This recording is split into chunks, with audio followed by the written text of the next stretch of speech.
Здравствуйте, дорогие друзья! Сегодня у нас 12 января, пятница. Сегодня мы с вами поговорим о всех трех планах, которые у нас с вами имеются для успешной борьбы с Мордором в текущем, ну и, возможно, в следующем году. У нас их три, как мы с вами договорились, в отличие от Кулебы, который сказал, что у них в министерстве все один А. Это тот, который связан с принятием пакета помощи Украине американским конгрессом. Но я предлагаю начать с плана Си. Так, чтобы мы не запутались и были, так сказать, на одной волне в этом плане. План Си у нас – это тот, который связан с финансированием помощи Украины для победы, прежде всего, силами Европы и ряда других государств, помимо Соединенных Штатов Америки. Этот план, как я вам объяснял, видимо, так это и получается, он связан, вернее, вылился, так сказать, в аналитический документ Министерства обороны Эстонии, основанный на аналитических выкладках британских, прежде всего, аналитиков, который представлен на рассмотрение группы «Рамштайн». Речь там шла о том, что страны Европы и в финансовом плане, и в плане вооружений вполне могут обеспечить Украину всем необходимым для обороны, хотя, конечно, лучше, если бы в этом принимали участие и Соединенные Штаты. Но мы по всем сегодня пройдемся, начнем с последнего, вот именно с этого, тем более, что сегодня состоялся визит Сунака, который является реальным, материальным и очень серьезным шагом на пути реализации именно плана Си. Ну, я начну, так сказать, на шутки юмора. Мне вчера прислали на канал сообщение один из зрителей. Это после того, как я вот в предыдущем видео вам рассказывал по поводу того, что есть хорошие страны, которые готовы поставить Украине дальнобойные ракеты в значительном количестве, и это не касается ракет «Атакамс». Так вот, он пишет: Юрий Борисович, похоже, что ваши передачи внимательно смотрят и в Кремле. Димон Медведев недавно вновь размахивал ядерными причиндалами, выступив с угрозой применения ядерки в случае атаки Украиной глубоких российских тылов. Ну, не знаю, не берусь утверждать, но это как-то так интересно. То есть я вам изложил эту тему во своем, значит, последнем, вернее, вот предыдущем видео, и на следующий же день появилось заявление Медведева. Медведев пугал. И он говорил о ракетах, тех же самых ракетах, которые говорил я, но на сутки раньше. Я не знаю, то ли он нас послушал, то ли он раньше слушал от разведки, вот сейчас российский, тот вышел из запоя и решил, значит, высказаться по этому поводу. Но факт тот, что он на следующий день после меня заговорил об этих ракетах, о которых публично до этого не говорил никто. И вот приехал Риши Сунак, и теперь я могу вам сказать немножко больше. Значит, в целом о визите Сунака. Большое значение этот визит имел в связи с подписанием двустороннего соглашения о сотрудничестве в области безопасности. Если вы помните, в прошлом году, в конце прошлого года, страны G7 приняли решение о подписании. Каждая из них должна подписать двусторонний договор с Украиной о каких-то гарантиях и помощи в области безопасности. То есть это вот то, что мы назвали с вами в свое время израильским вариантом. Этот план, что касается Великобритании, включает в себя предоставление разведывательной информации, что чрезвычайно, безусловно, важно, сотрудничество в области обеспечения кибербезопасности Украины, подготовка военного персонала, также медицинского персонала для ВСУ, затем поставка определенных видов вооружений и, вот это самая главная формула, я не знаю, как она выглядит или должна быть выглядеть в конечном варианте, но то, что пришло в британских газетах, речь идет о том, что Великобритания незамедлительно и решительно должна прийти на помощь Украине, если ей безопасности будет угрожать кто-то. Очень похожа формулировка на то, что Соединенные Штаты имеют с Израилем и регулярно возобновляют это двустороннее соглашение. И как мы с вами говорили, тут важно не столько буква, потому что, всегда можно на что-то сослаться, чтобы не выполнить. Тут важно отношение между двумя странами. Характер отношений американцев с израильтянами, он достаточен для того, чтобы вот эта формулировка, в общем-то, мягкая, действенно работала тогда, когда Израилю необходима помощь.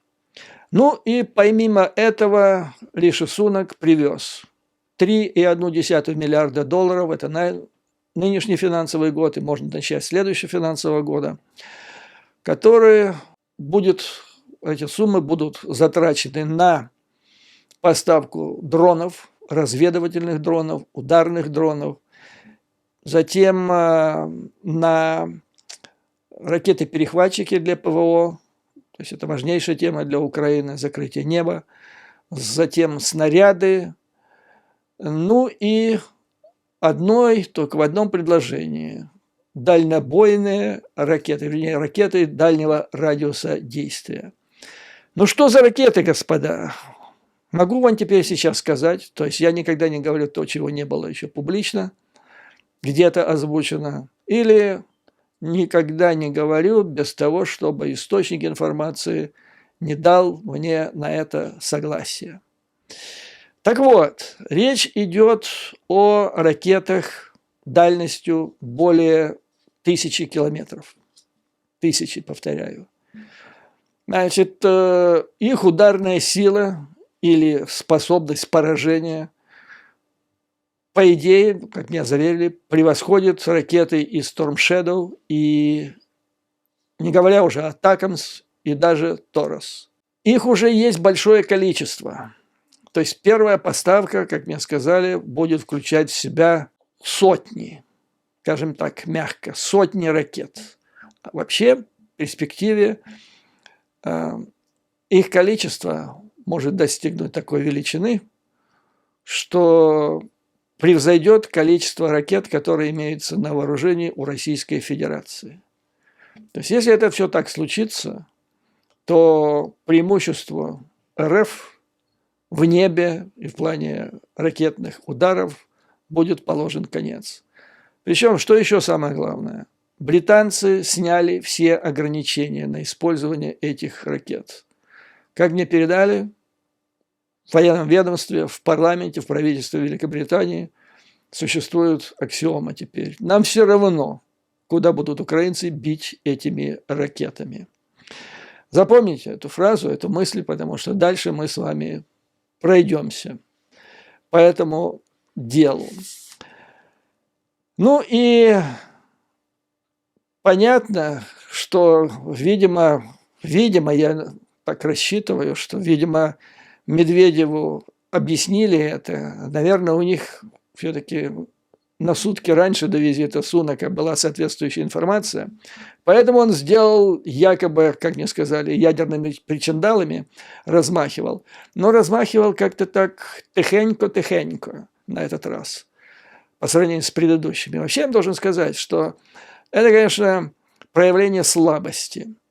Я бы даже сказал, удрученной слабости, когда Медведева выставляет пугалом, который своим видом, он же не просто должен сказать, что мы нанесем там ядерный удар, он должен своим звероподобным видом демонстрировать полную решимость. Вот у них был в свое время генерал один, этот командующий армией в Приднестровье, потом разбился на вертолете с таким зверским выражением лица.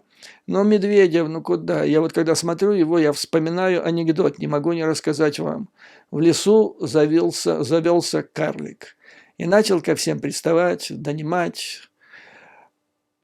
И пустил слух, он пустил, что я очень сильный. И среди зверей пошла, не надо с ним связываться, это очень сильный карлик. Но карлик наглел, всем уже на голову сел, но все говорили, это очень сильный карлик. А он обнаглел до того, что однажды в зимнюю пору что-то там натворил возле берлоги, где спал медведь. Медведь проснулся, вышел, увидел этого карлика, дал ему подзатыльник, карлик улетел, и больше его никто не видел. Но звери говорили, это был очень сильный карлик, но легкий. Вот так и этот, понимаете, он не годится, он карлик, этот карлик кремлевский, он сильный, но очень легкий. И вот что он сказал по поводу ответ, пригрозил теперь надменному Альбиону, что Российская Федерация, если Украина начнет бить западными ракетами большой дальности по пусковым установкам на территории России, то это будет основание для применения концепции применения ядерного оружия Российской Федерации. Что здесь важно, что он говорил? То есть здесь не идет речь о том, что этими ракетами будут носиться удары по городам, по военным объектам, таким как аэродромы, где базируются самолеты, стратегическая авиация, которые наносят удар по Украине, по Черноморскому флоту, по штабам, но даже по населенным пунктам здесь не говорится о том. Только если будет наноситься удар по пусковым установкам на территории России, то есть по их установкам ядерных ракет. Но это понятно, это любая страна, если начнут бить по их пусковым установкам, она, если у нее есть ядерное оружие в исправном состоянии, она должна ответить. То есть как-то так вот скукоживаются, вы понимаете, чем более решительно действуют союзники Запада, и пора это понять, я думаю, что уже поняли, раз сняли ограничения, что вот только так и нужно разговаривать с этими сильными, но легкими карликами. При этом, Медведев сказал, что удары по объектам, которые он назвал на территории России, нельзя оправдать тем, что Украина пытается защитить своих жителей и инфраструктуру. Это никакое не право на самооборону, а прямое и очевидное основание для использования нами ядерного оружия против такого государства, грозно сказал легкий, но сильный Медведев. Газета Moscow Times, которая публикует высказывание Медведева, напоминает, что ранее за удары дальнобойными ракетами по военным целям на территории Российской Федерации высказались власти Германии, Польши, Эстонии.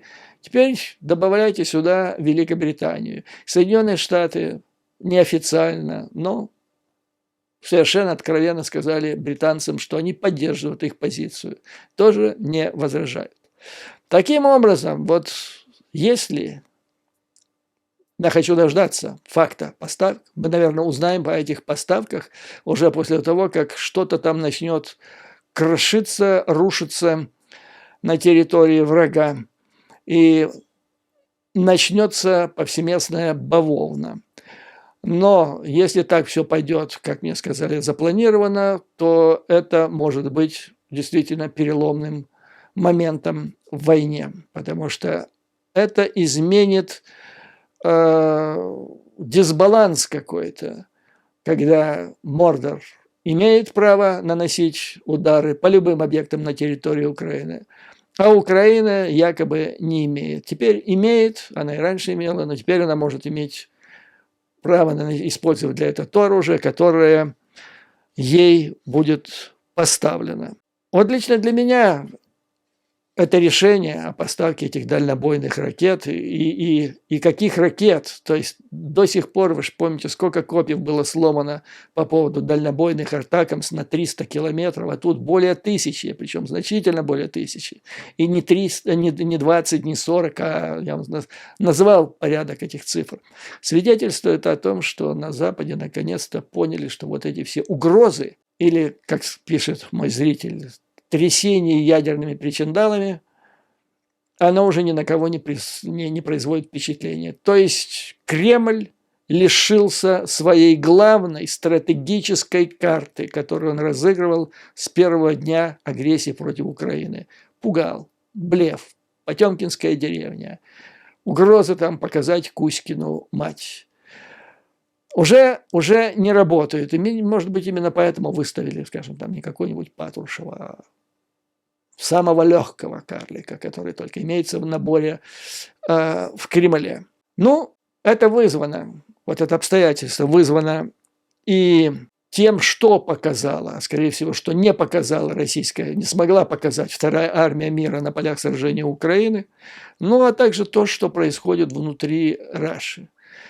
Дальше я вам буду зачитывать тезисы одного из их высококлассных, я скажу, высококлассных сливных бачков.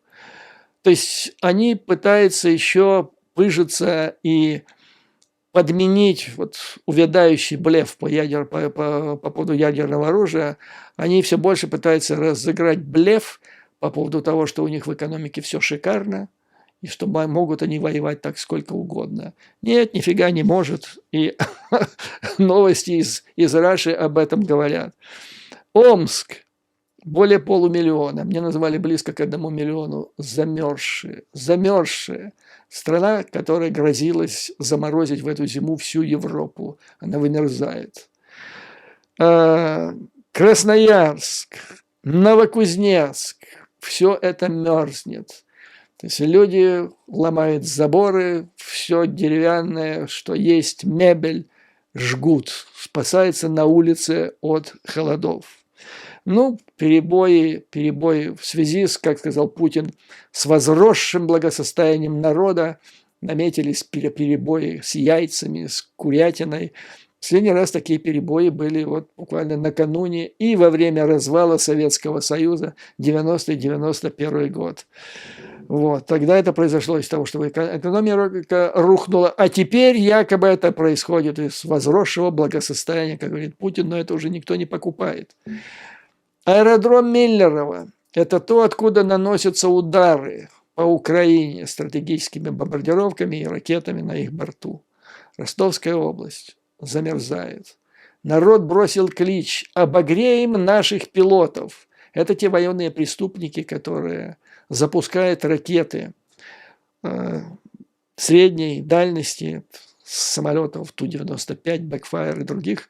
Часть из этих ракет, самолеты, часть из этих ракет – это те, которые предыдущие администрации, президенты Украины просто подарили Российской Федерации, к сожалению. Ну так вот, пилоты замерзают, надо их обогревать. И народ вот вырывает последние планки штакетников из заборов для того, чтобы согреть асов, путинских асов. Это же вообще позорище, просто позорище.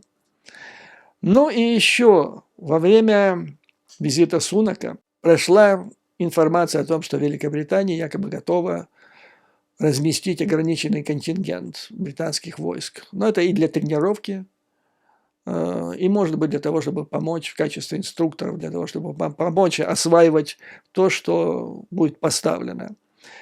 По этому поводу опять выступил Димон, сильный, но легкий. Он сказал по поводу возможного размещения войск или военнослужащих Великобритании. Это будет означать объявление войны России, написал он в телеграм-канале. Ну, хорошо, что хоть не на заборе грозную фразу изрек. Надеюсь, наши извечные враги, наглые британцы, понимают, что размещение их официального воинского контингента в Украине будет означать объявление войны в нашей стране. Ну и что? И что вы с этим будете иметь, если вам хочется так считать? Ну, считайте на здоровье. Но ракеты, оружие возмездия у Украины будет в ближайшие несколько недель. И ничего с этим карлики кремлевские поделать не могут. Это будет факт. И эти ракеты, учитывая их дальность территории Украины, могут теперь долетать и до Москвы. И поражать объекты, которые там находятся, включая Министерство обороны там, и все такое прочее. Включая жилище семейства Медведевых. Поэтому я уверен, зная так немного о взаимоотношении в этом семействе, какую роль там играет жена, я сомневаюсь, что Медведев будет ратовать за применение ядерного оружия против Великобритании или Украины, потому что жена его за это может и побить, потому как в ответ будет уничтожено все то, что было добыто непосильным трудом в течение последних 20 лет. Итак, визит Сунака. Значит, кстати, это ложится буквально в то, что мы с вами обсуждали по варианту С. Первое. Совместное производство на территории Великобритании и других государств Европы. Дальше мы по этому поговорим. Раз. Затем, именно дроны. На дроны сейчас делается особый акцент. Это дроны, это оружие, может быть, номер один сейчас. Дроны разведывательные, дроны ударные. Затем передача нового супероружия, подготовка персонала. Ну и возможность размещения для начала. Самое главное – начать. Главное, что первую пару, как они говорят, сапог британского солдата надо опустить на землю Украины, а дальше процесс пойдет. Этому визиту Сунака, предшествовал визит Зеленского в страны Балтии. Ну и вот в этой связи я хотел немножко тут прокомментировать. Они, собственно говоря, были же в том же русле, что и визит Сунака. То есть речь идет фактически о скоординированном плане, который отражен, я вам об этом рассказывал, в аналитическом документе Министерства обороны Эстонии, подготовке которого принимали участие британские аналитики.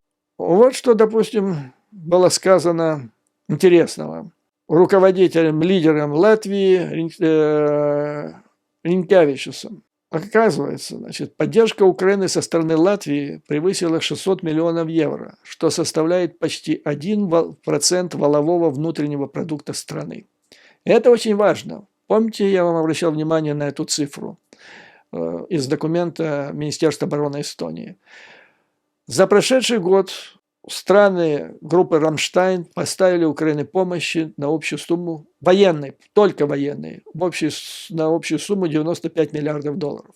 И в документе написано, если, да, вот эти, значит, 95 миллиардов долларов, они в среднем составили 0,2% от ВВП от стран группы «Рамштайн». То есть 0,2% ВВП этих стран совокупные – это 95 миллиардов.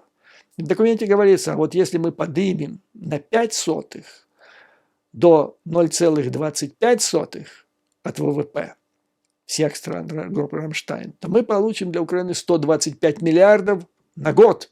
И этого будет вполне достаточно. 0,25 – это мечта, это цель. А вот Латвия уже дает 1%. То есть возьмем 0,2 – это 95, умножаем на 5, с 95 умножаем на 5, да? И мы получаем примерно, сколько там, около 475, что ли, да? Миллиардов долларов на год. Чудовищная сумма, чудовищная, которая может похоронить Мордор. Дальше что интересно. Латвийская печать опубликовала лидеров в оказании помощи Украине среди стран Европы. Ну и не только Европы, а группы «Рамштайн». На первом месте идет Литва, которая выделила из своего, значит, от своего ВВП за прошлый год 1,4%. На втором месте Эстония. Норвегия на третьем месте. Дания на четвертом. Латвия на пятом. Соединенные Штаты Америки у нас далеко-далеко позади. Во втором, по-моему, во втором десятке. И они потратили на это 0,3. 0,3 всего от своего ВВП. Это больше, чем 0,2, больше, чем 0,25. Но по сравнению вот с пятеркой ведущих, большая разница. Столько же потратила Канада, столько же Швейцария, маленькая Швейцария. И не намного меньше, 0,2 потратила Исландия. Япония 0,1. Даже Кипр вместе с Румынией предоставили больше, если брать от ВВП. У них 0,5. То есть возможности, если страны Балтии могли себе позволить такую часть своего внутреннего валового продукта выделить на помощь Украине, то я думаю, что другие страны, такие как та же Германия, Япония, да Соединенные Штаты с Канадой могли бы в этом плане поднапрячься. Дальше, в развитии документа Эстонии, Министерства обороны Эстонии. Беспилотники – важнейший вопрос. Латвия возглавит так называемую коалицию беспилотников. Вместе с Великобританией будут строить беспилотники для Украины. Не знаю, какие беспилотники будет Латвия строить. Судя по сообщениям латвийской печати, речь идет о простых, дешевых, ну, будем брать на количество, что очень правильно. Британцы собираются ориентироваться на state of the art, то есть топ-лайн, новейшие, наиболее, в общем, все инновации, которые имеются, будут включены в этот процесс. Также Ринкевичус обратил внимание, что за прошедший год к марту месяцу страны ЕС не смогли выполнить план по производству 1 миллиона 155-миллиметровых снарядов для Украины. В этой связи он сказал, что государство Латвия изыщет средства, чтобы просто купить на международном рынке соответствующее количество, ну не миллион, естественно, сколько Латвии нужно будет в копилку внести в общую, но купить на рынке соответствующее количество, значит, этих боеприпасов для поставки в Украине. Эти закупки, которые будет производить Латвия, будут включать в себя противотанковое оружие, зенитные ракеты, минометы, вездеходы, автоматы, ручные гранаты, беспилотники, генераторы и так далее, и так далее, и так далее. Учитывая, что ВВП Латвии, безусловно, не резиновое, и растянуть его бесконечно невозможно, я очень предполагаю, что вот те неназванные, которых не называют в последнее время силы, представители, индивиды и группы интересов, которые решили, что нужно опираться, возможно, придется опираться прежде всего на Европу. Возможно, это и будет вариант, когда, то есть им надо куда-то, через кого-то надо эти деньги, эти суммы, эти потоки финансовые пропустить, реализовать для совершения определенных транзакций. Вот, возможно, государства Балтии и будут как раз теми агентами, что ли, которые будут заниматься скупкой и поставками соответствующего оружия для Украины. Таким образом, беспилотная коалиция Латвия, Великобритания, она уже фактически создана теперь де-факто целью укрепить беспилотный потенциал Украины. У нас есть возможность производить беспилотники в Латвии, сказал Ринкевичус. Ну, тут же он добавил, что и Украина производит, и мы можем сотрудничать. Вот вам теперь и вариант строительства совместных предприятий, заводов на территории близлежащих к Украине государств, как мы с вами об этом и говорили. Кроме того, будет обучено не менее 3000 украинских военнослужащих. Дальше необходимость дальнейшей координации санкционной политики, это тоже из доклада Министерства обороны Эстонии, ну и так далее. При этом было отмечено, что деньги, которые переданы, еще будут переданы Украине, это не благотворительность, а инвестиции в оборону Латвии, сказал лидер государства. И открыто латвийская печать пишет одну очень важную мысль. Если Украина пойдет, аппетиты Москвы на этом не закончатся. На очереди страны Балтии, Молдовы и Польша. Вот, понимаете, чем ближе к линии фронта, чем ближе к Мордору, тем более здраво и быстро мыслят и аналитики, и политики. Это фронт Европейского Союза, и мы защищаем, то есть Украина защищает всех. И, как сказал Ринкевичус, Латвия будет поддерживать Украину до полной победы. А полная победа – это восстановление суверенитета Украины в границах 1991 года. Он отметил, что в последнее время появились неблагоприятные тенденции. В том числе, это я от себя добавлю, благодаря многомиллионной кампании дезинформации и ПСО-активных мероприятий, которые проводит на Западе Российская Федерация по оболваниванию и внутреннего населения и политиков, а также Украины. Ну и в результате все больше звучат голоса, сомневающиеся в целесообразности поддержки Украины. Это средства СМИ Латвии об этом сообщают. Но мы не должны позволить Западу расслабиться. В этой ситуации особенно важно продолжать отстаивать интересы Украины, как говорится, о странах Балтии, за столом переговоров Европейского Союза и НАТО, чтобы эти структуры не устали, в кавычках, от Украины. Нам предстоит сделать большую работу, чтобы нам не было стыдно смотреть в глаза украинцам. Латвия, например, может стать европейским лидером в обеспечении экспорта. Латвия не хочет быть европейским лидером в обеспечении экспорта российского зерна или в доставке западного алкоголя в Россию. То есть имеется в виду необходимость соблюдения и ужесточения санкций. Ну и примерно вот в этом русле прошли визиты Зеленского и в Литву, и в Эстонию. Надеюсь, там переговорили о совместных действиях, усилиях с тем, чтобы тот документ, который подготовил Министерство обороны Эстонии, был принят странами группы «Рамштайн» и стал руководством, официальным руководством в действии. Чуть-чуть нужно, на 0,05% поднять расходы, что не является непосильной задачей, особенно для богатых стран. Группа «Рамштайн». И вопрос, собственно говоря, будет решен. И не надо будет возиться с трампистами, с группой МАГА Соединенных Штатов Америки. На этом, друзья, позвольте сделать небольшой перерыв, закончить эту часть моего видео.